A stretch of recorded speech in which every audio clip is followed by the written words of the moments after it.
had a wonderful year. I've been a town councillor in the past for Blyth, Framlington and Seaton Valley, and I've never been able to do the mayoral duty because I worked as a teacher, so I couldn't get away during the day to do it. So now that I'm retired, I felt I'd like to do it for Blyth and to meet some of the people, and I've had a wonderful time meeting all the organisations, many of which I'm a member of anyway, because I'm dedicated to everything that happens in Blyth. I like to get organised and see what's going on. And it now comes to the point where it's time to receive nominations for the election of the new mayor. So I thank you all for having me as mayor, and look forward to the new mayor to take over. Can I have nominations for mayor, please? I would like to nominate Margaret Parker to be the mayor for Blyth Town Council. Is that seconded? Any more nominations? No. All those in favour of Margaret Parker? Show. Yeah. And I now declare Margaret Parker mayor. And I shall leave the chair. And really.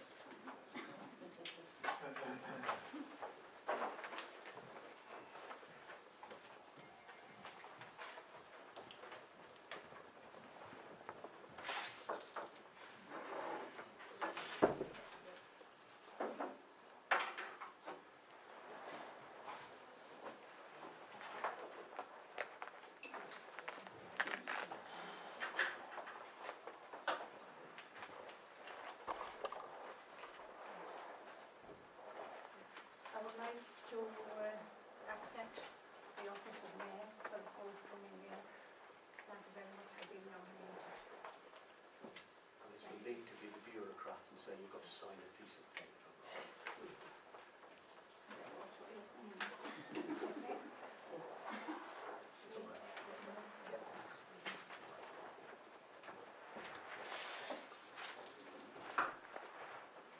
We now come to the election of deputy mayor.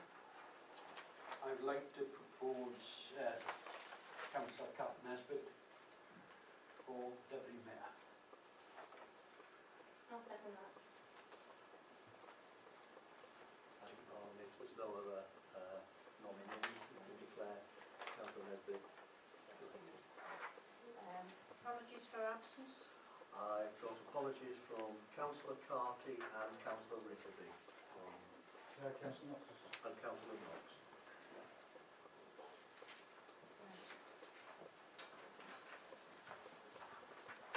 I find this orders of interest and the grant of any dispensations. Madam Mayor, at this time we should grant the usual annual grant to us for all councillors as actors. No, I'll check, but my recollection is that when we did that, when it first came in, we rolled it right through to the next election. Okay, thank you. But I'll confirm that anyway. We'll make a note and confirm that, but thanks.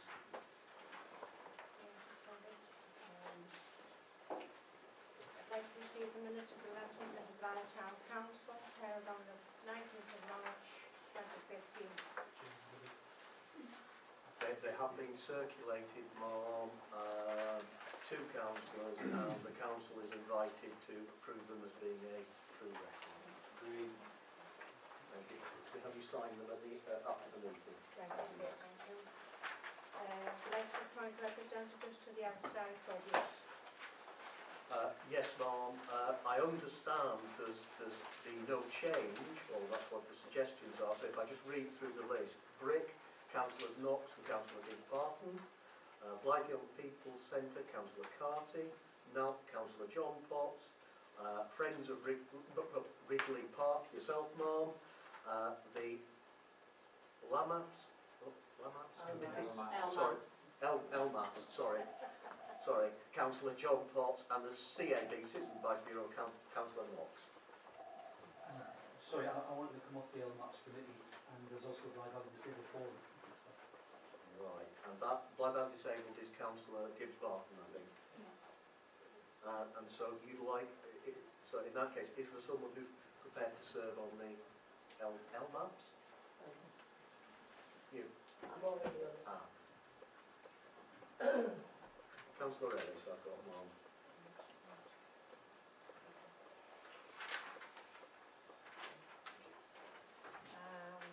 To agree the establishment of the following committees of the town council.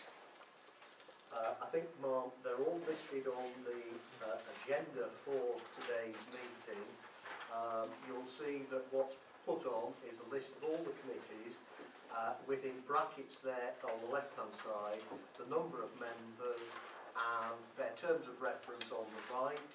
I think the only one I want to really draw to attention is the complaints and grievance panel that we've put in as a standing committee, and that's the unusual one, but it's got 5 members, but with the ability to make substitutes because of, its ad hoc nature.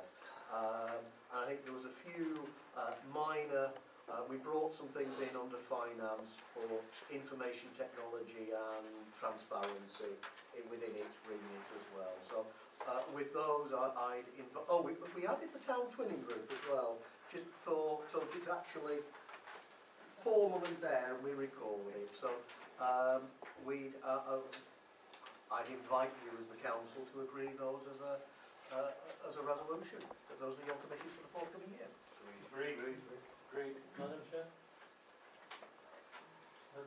Can I just while I'm on, can I raise, if it's feasible, if you have some of your grant meetings, can you have them during the day, where members attend them? Can we, I mean, meeting times are always a problem. Traditionally, 6:30 is the time. I think what we can do is canvass the members, but I suspect that 6:30 is probably the least inconvenient time for everyone. Madam Mayor, can I just say that when people stand for election, they know that both of our meetings are on Tuesdays and Thursdays at 6:30. And I think it's important that people know that before they stand for election, because otherwise you wouldn't know if you get time off work or whatever. So it's important that people know that both of our meetings are on Tuesdays and Thursdays at 6:30. There will be some occasional ones during the day, but the bulk of them Tuesday and Thursday.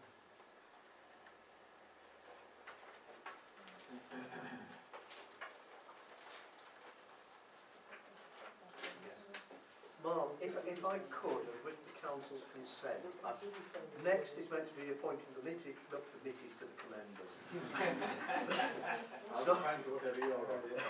Sorry, the members to the committees for the next year, and then, in theory, the council would stand adjourned, and each committee would meet for about 30 seconds to elect its chair and vice chair.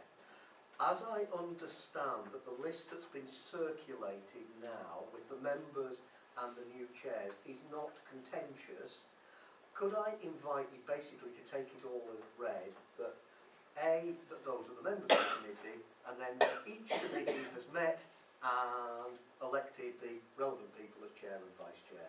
It's a pragmatic way of moving it forward for you. Because I understand. Agreed. Thank you.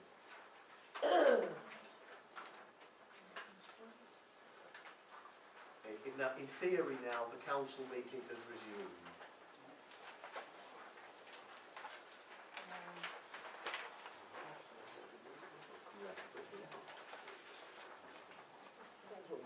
Yeah,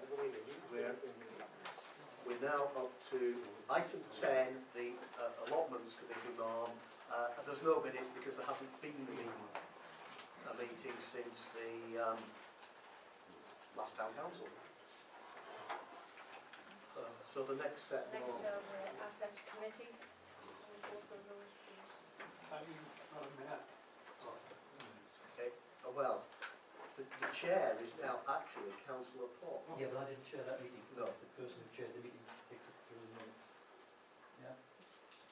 Okay, then. Yeah. All right, fair enough. I could. I move these minutes be approved and adopted. Thank you. We'll go those on page by page. Page 1.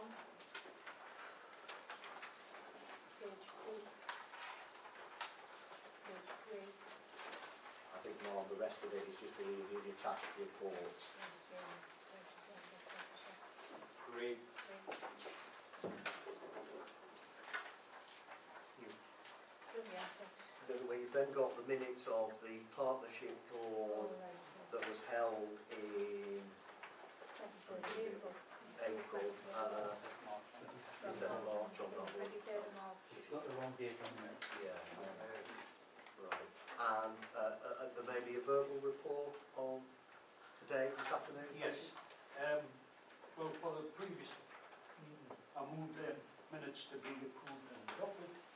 The verbal update on today's meeting, I have found to be very, very constructive, because there's such a lot of things planned for the town of Blyth in the coming 18 months, i.e. the cycleways, the tall ships, and we're actually planning now for, in partnership with Northumberland County Council, to get some displays settled for these events that are coming.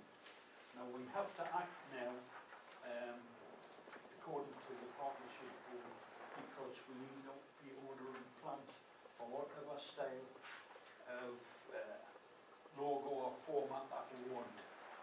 And each of these logos, and I think we selected the Blyth Town logo with the beach huts, which will be made up of a package that's already shaped like the beach huts, and flowers planted in them, which you can see from an aerial view will stand out somewhat extraordinary. The bush shelters, that actually all being cleaned and hosed down, and repairs are ongoing at the minute with about 3. I think the other thing was the grass cutting is on their way, and it's into the 7th cutting.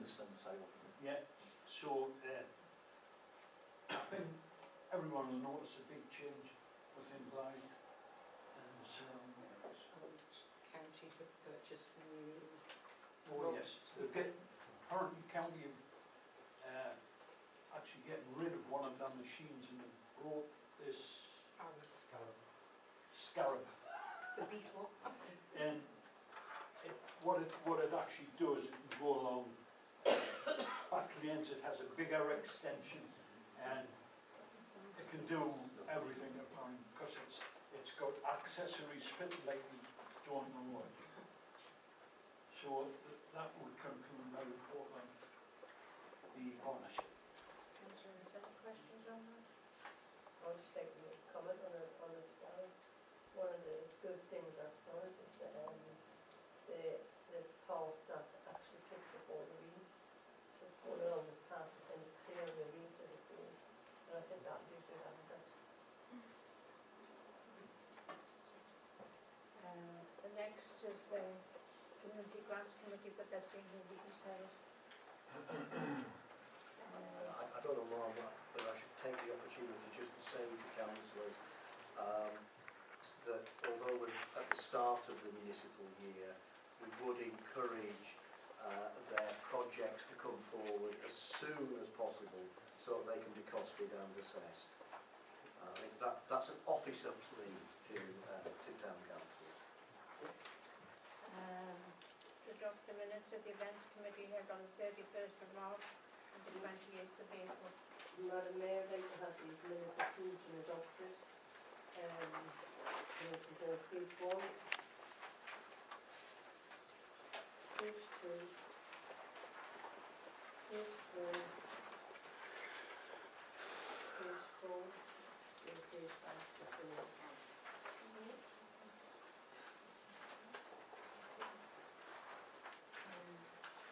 And is that the 28th of April as well? Mark? Going back a bit, that's the 28th of There's the one for March, the one for the 28th of April. I think it's just 3 or 4 pages of it. Yeah, just mentioned, I'm pleased to hear that the tall ships have been formally invited back to Blyth, and we won the tender for that itself, you know, and I hope that it will put Blyth on the map, and I hope everything goes all right with that side of things. I hope to see you there in every shape or form, and I'll be flying the flag for Blyth just the same. As long as we don't get a parking ticket. I do drive, George. Am I doing it with the bus? Minutes of the finance committee from the 12th of May. Yeah, Madam Mayor, I'd like to move the minutes of the Finance Committee on 12th of May. Chair, Madam Mayor. Adopted. Madam Mayor, the minutes of the April meeting, is this minutes for the 1st of March? No, It's the 28th on the events. Oh, 28th events. Can't have it then. Yeah.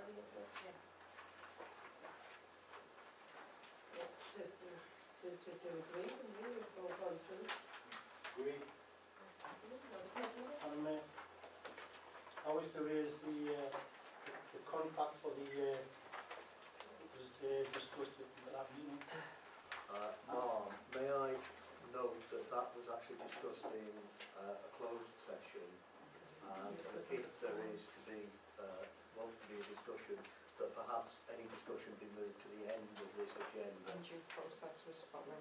to discuss it, because that actually was, you know, if there's the details we gone into, that actually was discussed in private, and it does affect the private consideration of contractual matters.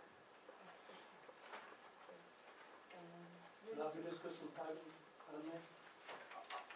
Yes, I think if the council's agreed, it seemed to me that it would be pushed to the end of the agenda. Yeah. Minutes of the finance committee from the 12th of May 2015. Try again. I'd like to move the minutes of the Finance Committee held on Tuesday, 12th of May, be approved and adopted. Go through the page by page. Page 1, page 2, page 3, page 4, page 5, and pages 6 to 25 are the detailed reports, which I'll accept and adopt if you're happy with that.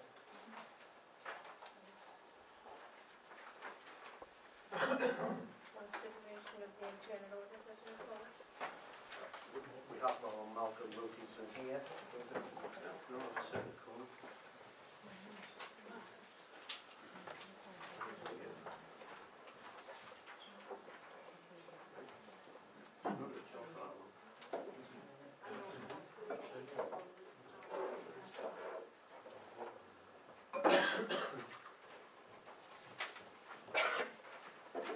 Right, good evening everybody. I'm Malcolm Wilkinson, and I was appointed to look after the internal audit for 2014. 15. And what I've got on the screen there, which have also been issued with, are the key areas that are in the governance arrangements for town and parish councils. So what I intend to do is to go down each of the key areas that have been highlighted there, and try to give you just a little bit of depth as to what is actually being carried out in arriving at the conclusion for the town council.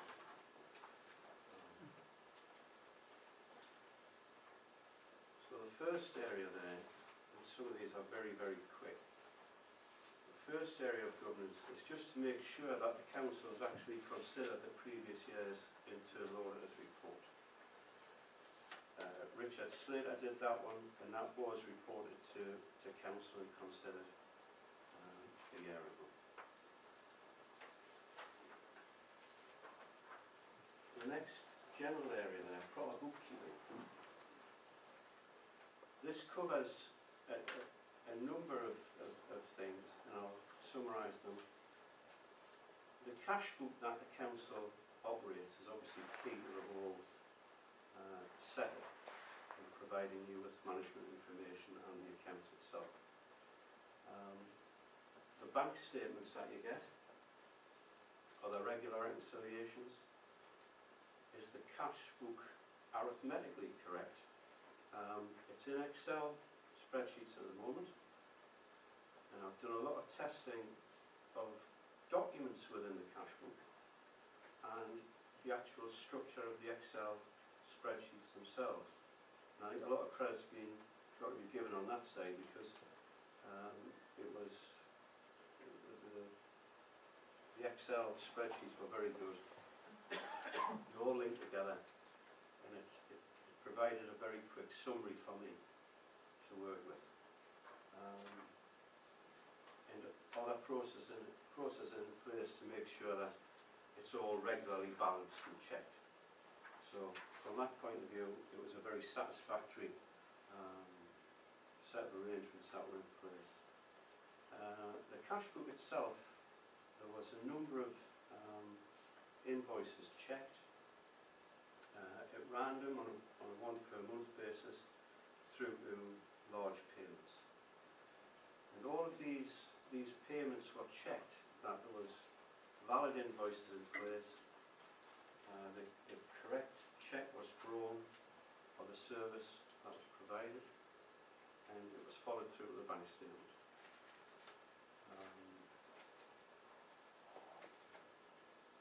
When you look at when you get down to the actual documents itself, it always spreads off into other areas. So if you look at large payments, you automatically then follow it through to standing orders and financial regs. There are some one or two things which I would mention more in depth, but I'll keep those till the section when we cover standing orders. So generally the bookkeeping side was very good.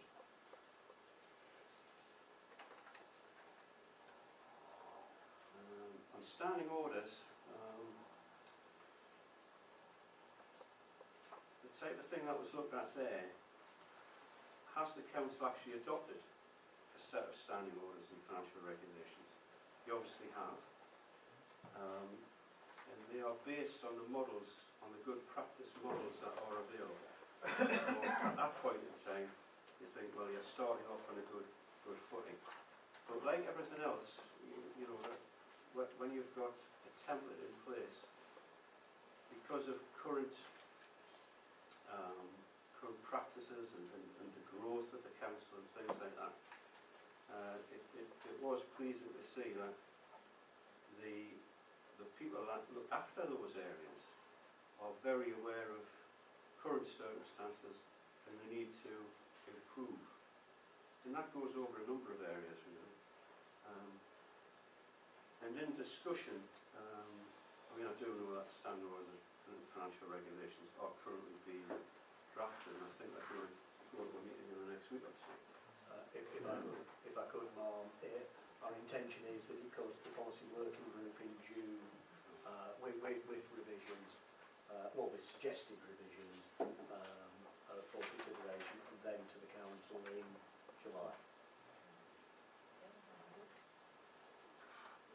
Sorry if I'm still here somewhere. Not the orders of But there was one thing which I did find pleasing, and obviously, was that sometimes when you get rules and regulations which are all written down, sometimes can be a bit heavy going. And I think a pictorial kind of bit of paper is easier to read and to remember and so on. And I know that within the things that you're going to be seeing shortly is a type of flow chart arrangement, which is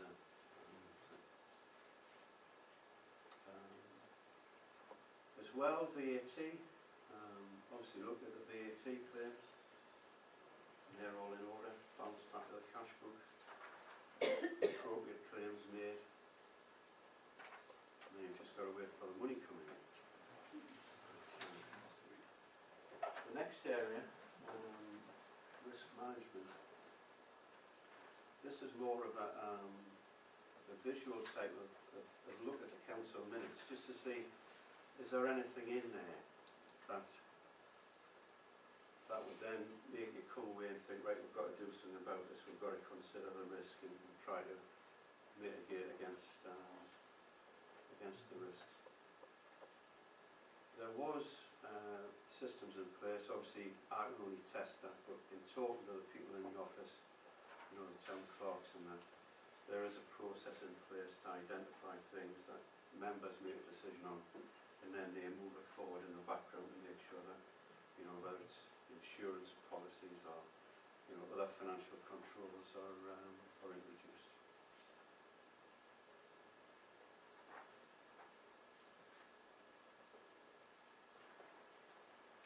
budgetary controls.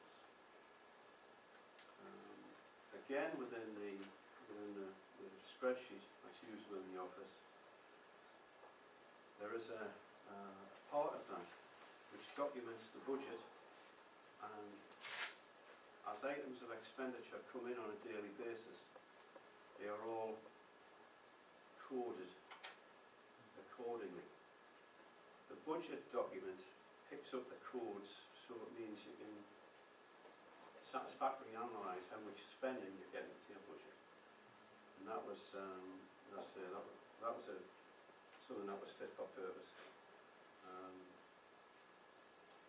The key thing about the budget process you have as a council is that you operate on what you call an expenditure budget. And this is something for you to consider, outside of this meeting. But an expenditure budget, when you set that in the February time, you basically, and I'll try to keep it simple here, but you've got your precept from the county council, which just for sake of argument's £1 million. And then you might agree that you're going to have £1,080,000 worth of expenditure. So at that particular point in time, you're looking at £80,000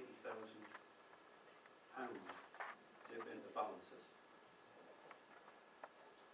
Now, if you have an income and expenditure budget, you take into account the income items that you're aware about, such as allotment rents, which are about 15,000.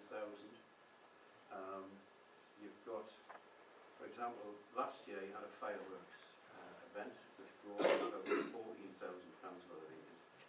And then you've got other little things like contributions from the county council, which may or may not have been known about at the time, but about 4,000. But the items that you know about, even if we can concentrate on the £30,000 that you got in from the fireworks and the thing, if that's brought into the budget as an estimate of income, it means that then you're not looking at potentially £80,000 worth of use of balances, but you're looking at 50.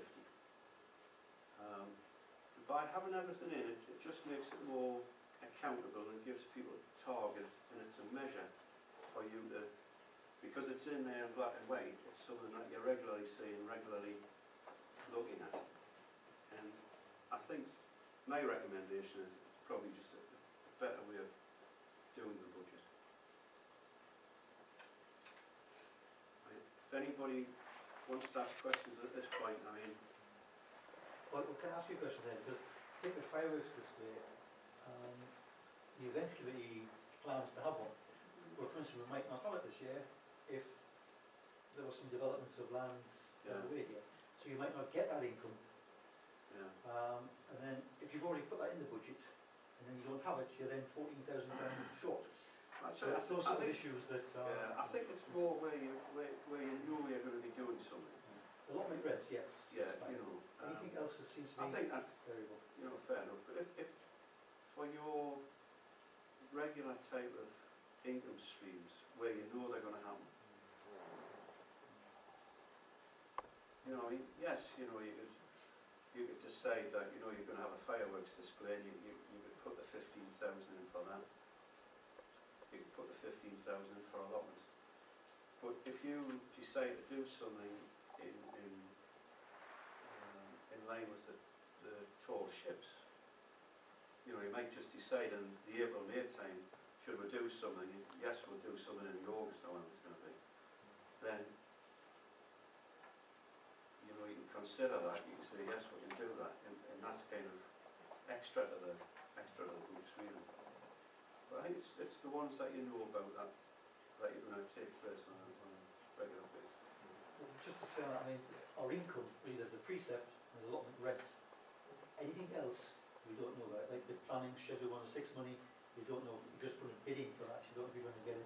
You don't know about the fireworks display, whether you're going to sell tickets and get money in. And there's very little other income. So yes, there might be things we can look at, but there's apart from the precept and allotments reads, there's very little else regularly comes into the council. Councillor Gisborne. I agree with Councillor Potts on the, for instance, the unknown, especially as a lot of these events go from the April onwards, and we're agreeing the budget in the period up to February. But if we're putting in expenditure for like fireworks, then we should be putting in estimated income. Because if it doesn't go ahead, we don't have the expenditure.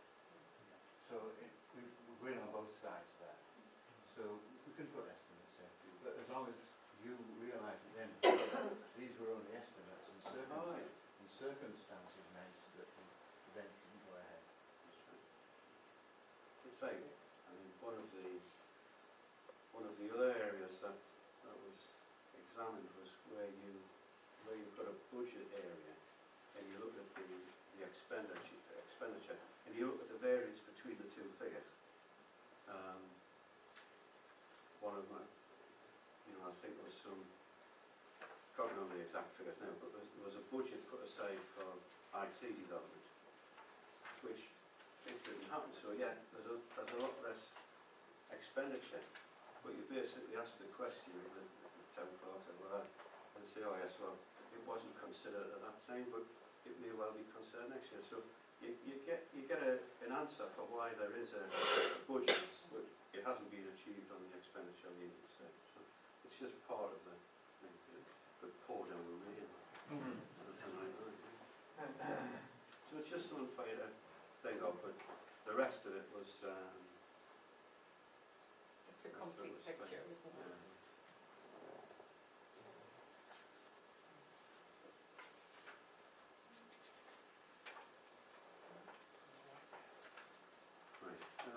Income controls, obviously with Councillor Potts, the majority of the income is the precept. And obviously one of the checks that we've got to do is to make sure that it comes in on a timely basis and it's banked into the bank statement. That's all been done. I did look at the allotment situation. I know that you collect income in from individual pot holders as well as getting consolidated income from a couple of the associations. And it's really the cash-based income I was looking at because I know I've discussed it in the last week or so. When you've got allotment income coming in, it doesn't really cause much of an issue as far as insurance goes. It's manageable, people are coming in, giving alley or any of the members of staff and so on. But I did look at when you had the firework display, and obviously you were using somebody outside to sell the wristbands, and then the money was brought in. And I think Sue's currently looking at options to see if this should be changed or not, because if you've got somebody... Sorry? It's just £1,000 Yeah. insurance cover. Yeah, the insurance limit for cash in the office here, whether it's in a petty cash box or whether it's a couple of people walking up to the bank or so on and so on, it's only £1,000. Now if you've got a few £100 from allotments and then you've got the events coordinator bringing in a couple of £1,000, it means that if anything happened, you would lose that money. So it only happens on a few times, where the insurance policies have been exceeded. But I think there are options. You can either increase the insurance, you can take the risk, or you can consider having the events coordinator, instead of walking down here, pay it into the bank and give the council the bank credit slip. And that would then it would take away the risk of council officers having to go in pairs through the street and to the bank. So that's something that's been discussed but that was the main thing that came from the specific what goes on the income side. And like everything else, you can find out straight away from the unbanking and think how much is in it in the box. So there's no issues there. The same with petty cash. Obviously smaller items, the items that the petty cash expenditure was used for was totally appropriate. It is obviously important to council, and it follows through to the correct budget process as well.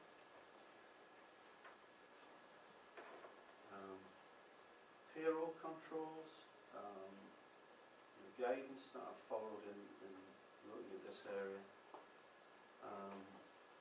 I've condensed it down to basically I've had a look at a couple of months payroll in 2014-15. One which was prior to the job evaluation exercise being carried out. And I think that was agreed in about October last year or something, November last year. And then post-job evaluation, and all of the payments that were post and pre-job evaluation have all been correct and sent off to the county council and paid accordingly.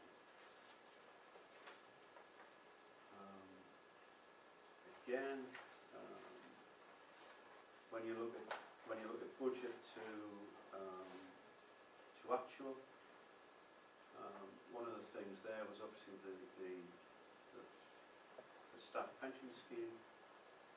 But obviously I know from discussions straight away, 3 or 4 weeks ago, that that's in line to be considered by the members now anyway. So that covers that particular item.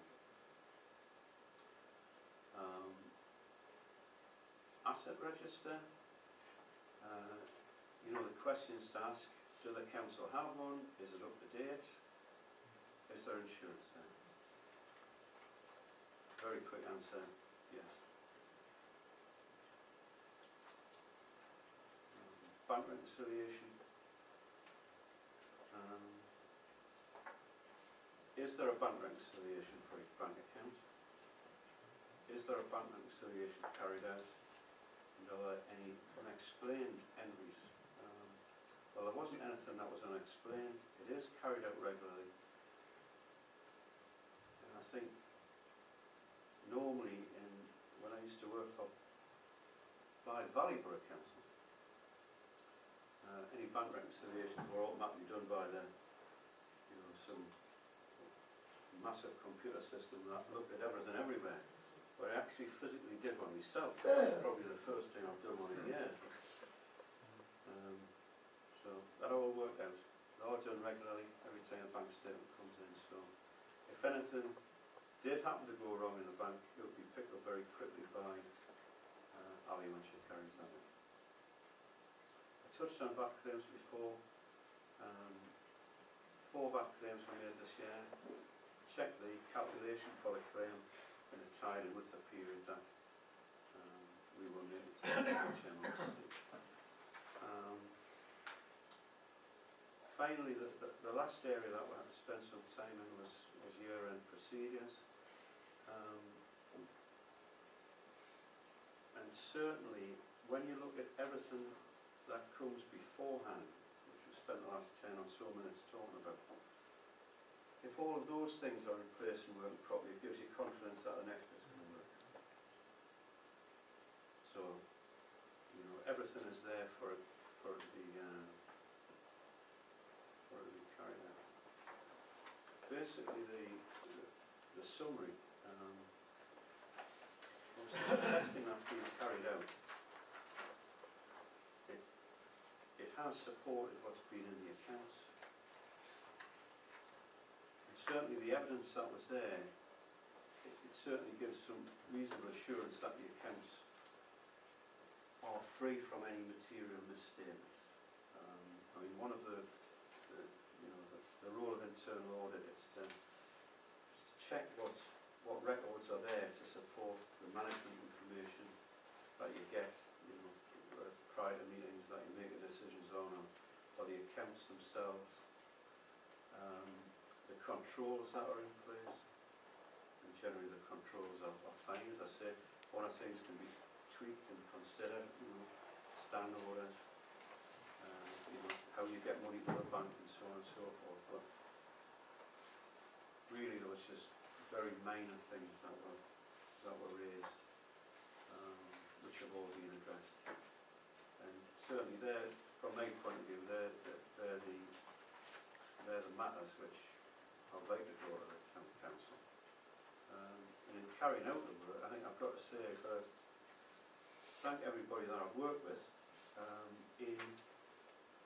for the help, but sometimes internal auditors aren't right.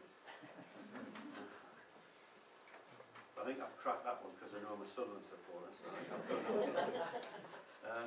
And for the quality of documents as well, you know, if you wanted to look for anything, it was in a proper place, and it was there. And certainly it was, it was enjoyable to do. So, if you've got any questions, you know, please fire away. Or if you want any more depth on about what I've done, you certainly ask me. Madam Mayor, may I just make a comment, please? Is it okay? Can I thank Malcolm for the depth that he went into? It wasn't just a financial audit, it was a very, very detailed audit of all our procedures and policies and the understanding of the team and their role within everything. And it was a worthwhile exercise. Bit daunting at the start. Right? Bit daunting at the start.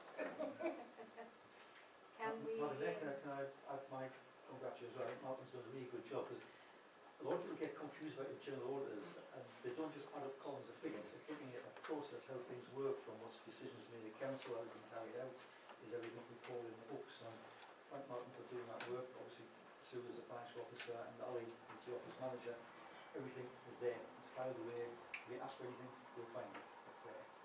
So please, I'm shouting any major problems. Well, I'd just like to extend that if I can, because when you look at all of the areas, you know, you're covering allotments, you're covering what goes on in the minutes, so, you know, everybody to the side and behind us here, and, you know, Adam who isn't here, you know, everybody's had their part to play and knowing where it is, or finding it, or doing it. So it's, you know, everybody's embraced it really, I'd say.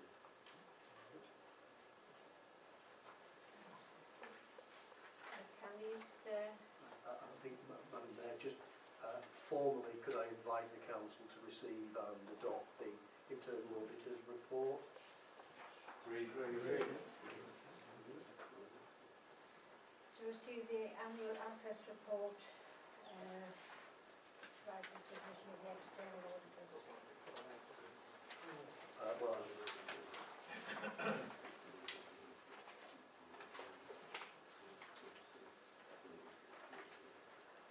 I think, Ma'am, just before, there's technically to just approve, and just to authorise the signature of the usual annual return to the external auditors.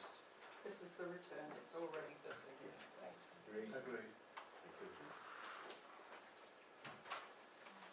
Yes, I think you're not like, I think you're not like that lot of different leagues. Well, I've worked with external audit as well. What I'm going to do, I'm just going to leave for now. I'll come back and answer any questions later, but I'll just not like to be here for next bit, so just in case you want to call us. Thank you. Thanks, Mark. The next one, Ma'am, is just to receive the coloured sheet, which is the annual assets register. It's up to date, it shows what your assets are over 500. And this was covered in the internal auditor's report. It just is an essential part of our external audit now. They are indeed. right. Reappointment, is it?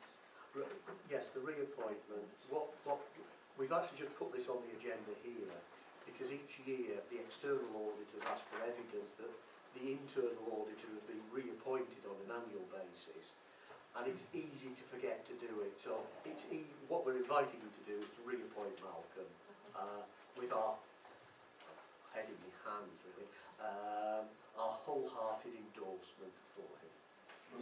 to do with Madam Mayor, is it?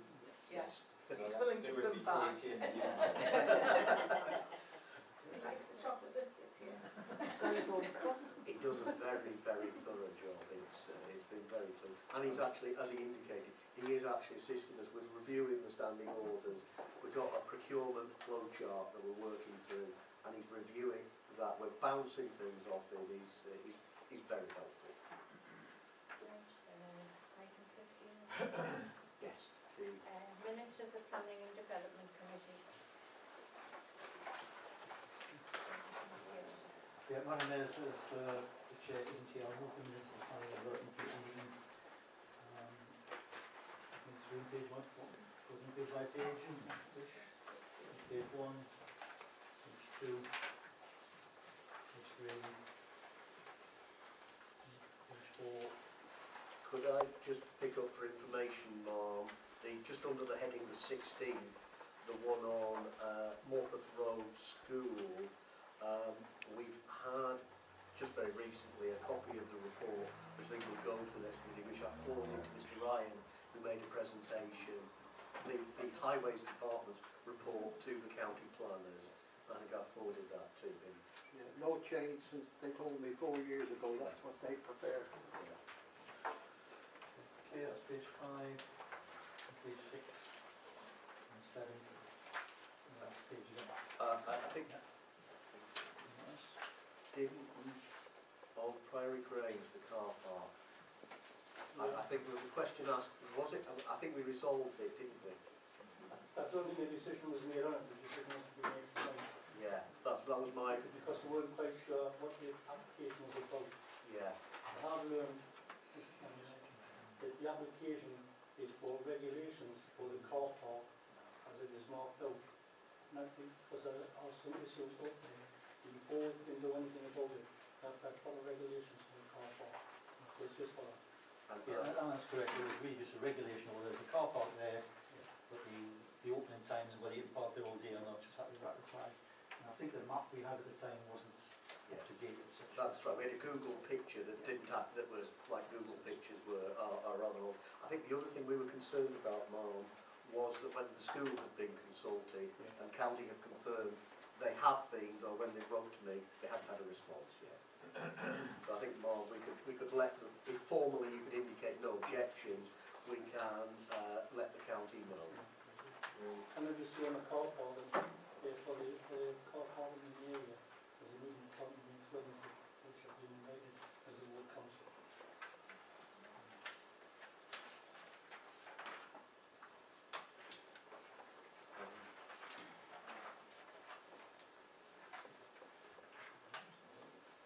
Item 16. Minutes of the Staff Committee. No, there's been no staff committee nor which was the complaints and grievance subcommittee, although we have now a major meeting. Policy Working Group. Minutes of them. Them either. No meeting, but can I just remind councillors that there is to be a meeting on the 18th of June, which I'm pretty certain is a Thursday. I think we sent you an email round. Yes. Report and recommendation regarding public question 10. I think Liam is going to focus on this one more. Yes. So I'm just getting on the screen.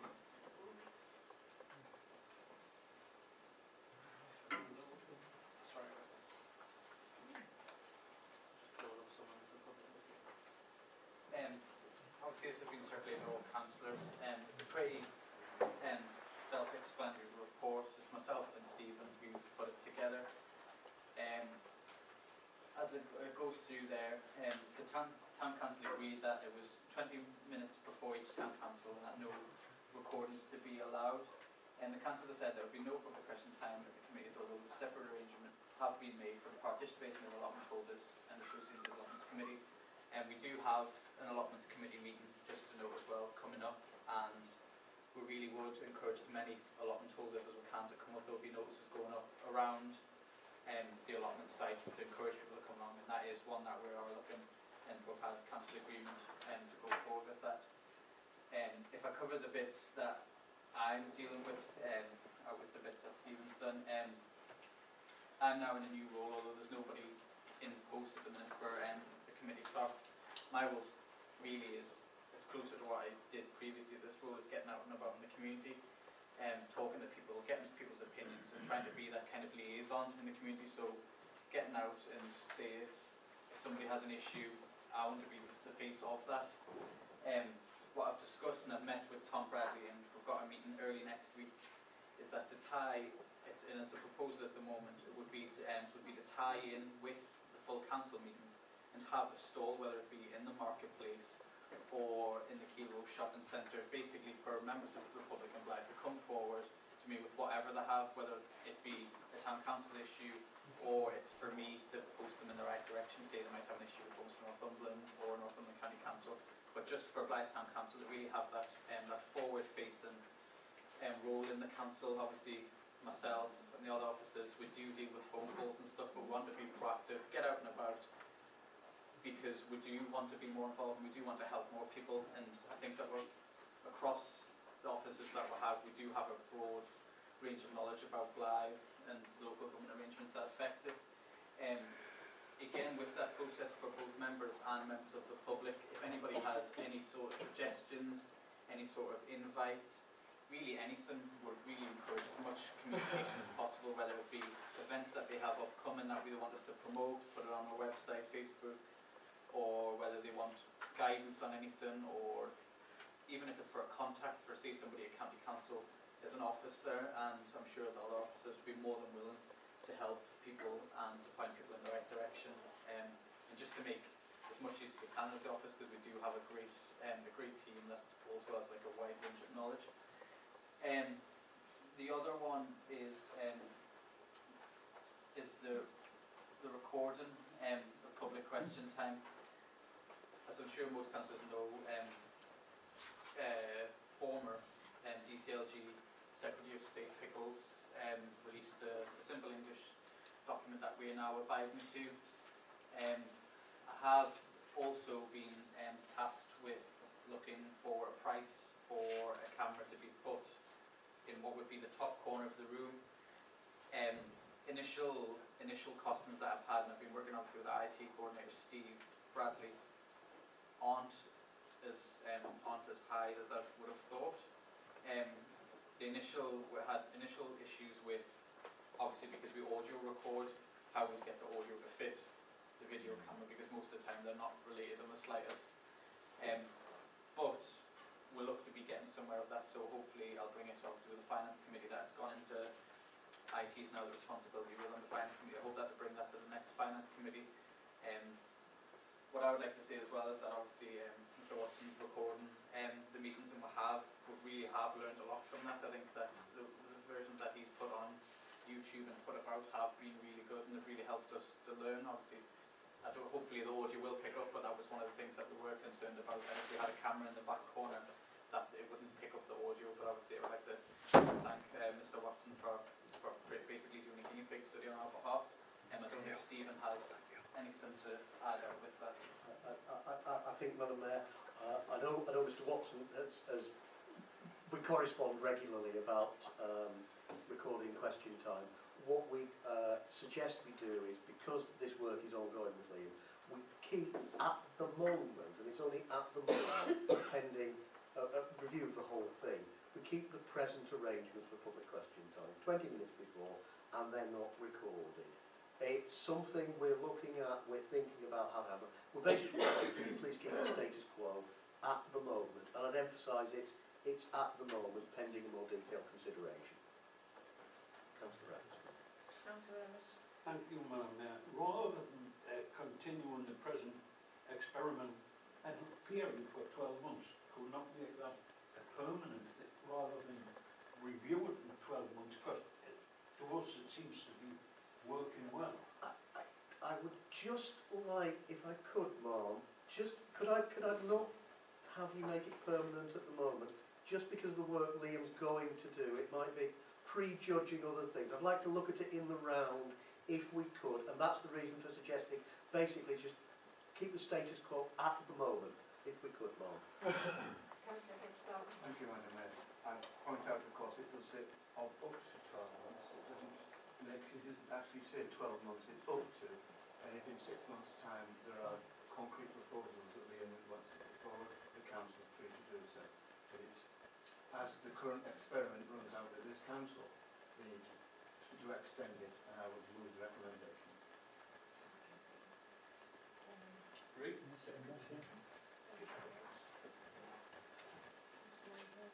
General power of competence.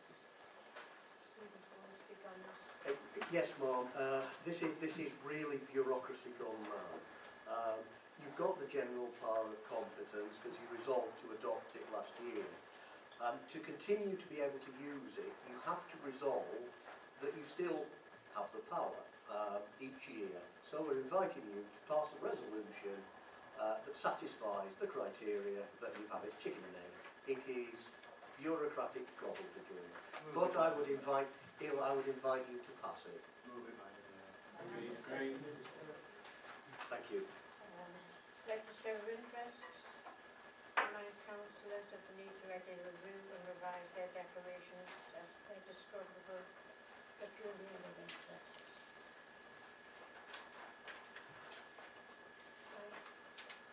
Reports and recommendations regarding consultations radio ombudsman. Yes, Ma'am. If I could just introduce it just very briefly. I think parish councils are not subject to the local government ombudsman at the present time. And it just suddenly appeared without any real warning before the election. A consultation paper from government which said, should we extend it to the larger town and parish councils, and what should the threshold be? It seemed their suggested threshold are populations of 35,000 or a precept of an annual precept of more than £1 million. There were a number of questions. I put in suggested responses into the report, basically saying, yeah, okay, you know, you're a big council, why not? And but that there should be a filter in the